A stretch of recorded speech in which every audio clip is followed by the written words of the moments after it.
Hello, my name is Janet Munji, and we are going to be discussing the four main components of blood. We are going to start our discussion off with plasma. Plasma is the most dominant of all the fluids within the blood, making up 55% of the blood volume. Plasma itself is made up of 10% solutes and 90% water. The 10% solutes are a contributor to plasma proteins, and plasma proteins help in maintaining normal blood viscosity, normal blood osmotic pressure, and blood volume. The most dominant of the plasma proteins is albumin. There is also globulins and fibrogen, which are a clotting factor. Next, we are going to be moving on to leukocytes or white blood cells. Leukocytes are or white blood cell counts, or white blood cells are cells that fight infection in the body, and they fight all types of infection. There is 5 classifications of white blood cells. There is the neutrophils, and the neutrophils make up 55% of all the white blood cell count. These cells are highly mobile, and they are phagocytes. They are able to migrate between vessels and tissue quite easily. Then there is also eosinophils. Eosinophils make up only 2 to 5% of the circulating white blood cells. They're more abundant in the lining of the respiratory and the digestive tracts, and they help fight parasitic infections as well as allergic reactions. Next, we have basophils. Basophils are the least abundant, making up less than 1% of the total white blood cell count. But these are the cells that contain histamine and heparin.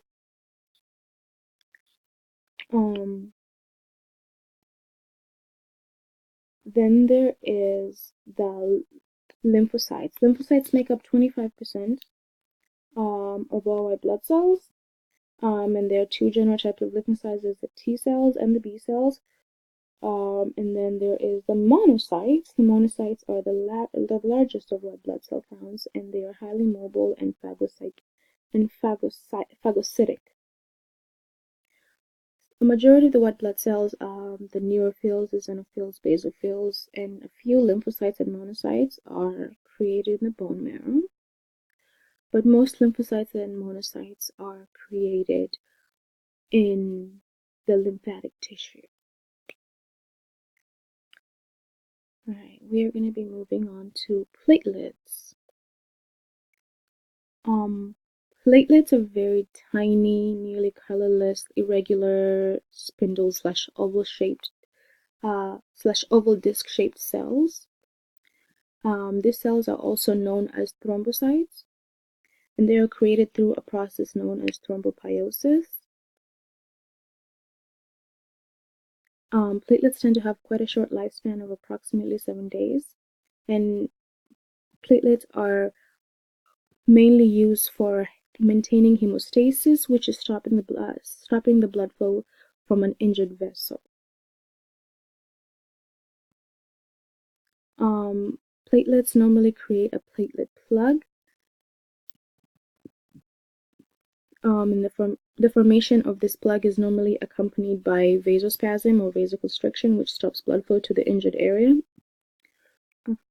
This plug is normally created by platelets coming into contact with the surrounding tissue of a damaged wall and collagen, and that causing the platelets to become sticky.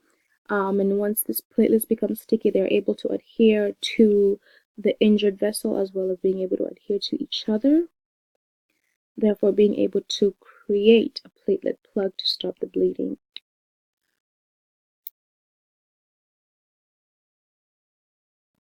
Next, we are going to be moving on to erythrocytes, or red blood cells. Erythrocytes are the most common of the formed elements within the blood. Erythrocytes are bioconcave discs that are born in the bone marrow. They lack a nucleus. A mature red blood cells lack a nucleus as well as lacking a mitochondria.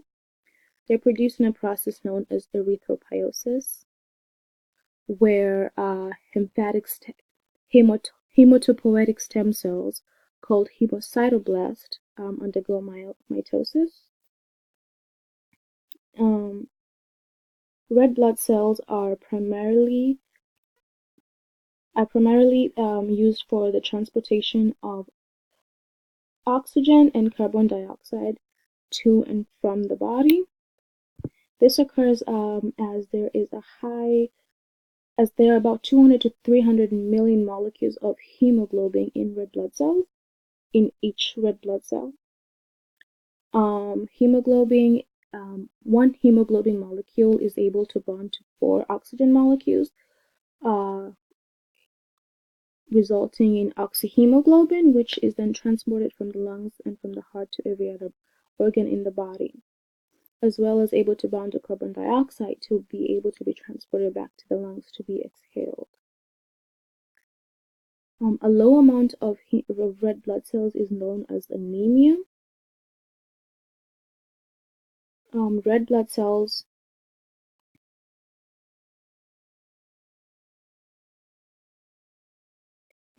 have a longer lifespan of about 105 to 120 days.